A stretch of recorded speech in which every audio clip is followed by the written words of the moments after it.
अच्छे ग्लोबल संकेतों और एशिया बाजारों में मजबूती के बाद भारतीय बाजार में 15 अप्रैल को बड़ी तेजी देखने को मिली। सेंसेक्स और निफ्टी मंगलवार को करीब 2% से ज्यादा बढ़त के साथ खुले। बीएसई के सेक्टर में खरीदारी दिखी।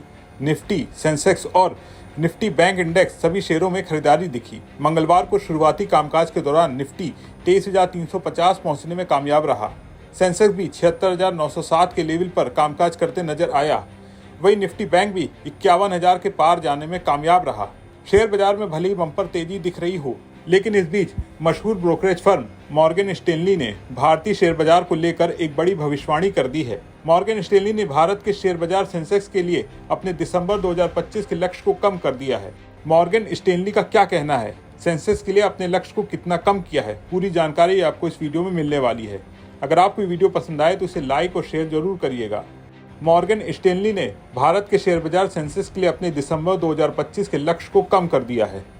मीडिया रिपोर्ट्स के मुताबिक उनके भारत के इक्विटी रिसर्च प्रमुख रिघम देसाई और उनकी टीम ने सेंसेक्स का दिसंबर 2025 का लक्ष्य 12% कम कर दिया है। पहले उन्होंने अनुमान लगाया था कि सेंसेक्स 93,000 तक पहुंचेगा, लेकिन अब वो कह रहे हैं ये 82,000 तक जाएगा, यानी अभी के स्तर से करीब 7% ज्यादा। इसका मतलब है कि अगर सब कुछ ठीक रहा तो अगले साल के अंत तक सेंसेक्स में बढ़ोतरी हो सकती है, लेकिन उतनी नहीं जितनी पहले सोची गई थी।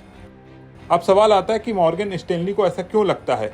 उनकी टीम का कहना है कि भारत की अर्थव्यवस्था में कुछ अच्छी चीजें हो रही हैं, जैसे सरकार का खर्च नियंत्रित है, निजी कंपनियां ज्यादा निवेश कर रही हैं और देश की आर्थिक वृद्धि ब्याज दरों से ज्यादा है।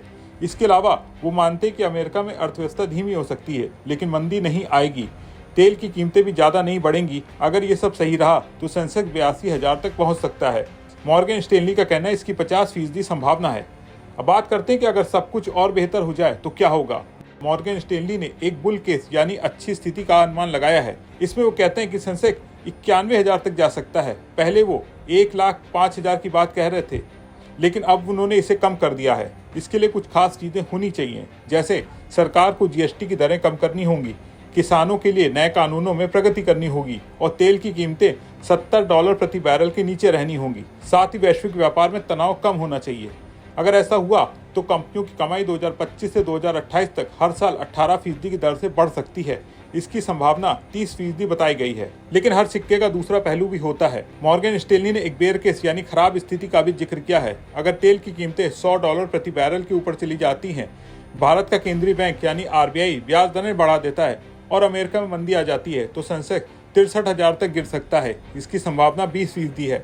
ऐसी स्थिति में कंपनियों की कमाई सिर्फ 13% की दर से बढ़ेगी और शेयर बाजार में गिरावट आ सकती है। मॉर्गन स्टैनली का यह भी कहना है कि भारत का शेयर बाजार दुनिया के दूसरे बाजारों से बेहतर प्रदर्शन कर सकता है, क्योंकि भारत में लोग अपने पैसों को शेयर में ज्यादा निवेश कर रहे हैं। साथ ही विदेशी निवेशक भी भारत की ओर आकर्षित हो रहे हैं।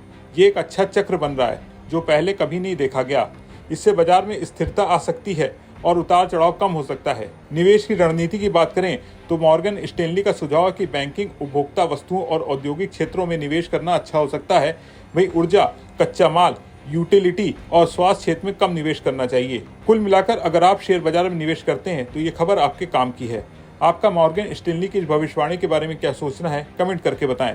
अगर वीडियो पसंद आया हो तो इसे लाइक करें, शेयर करें और बने रहें बिस्तक के साथ।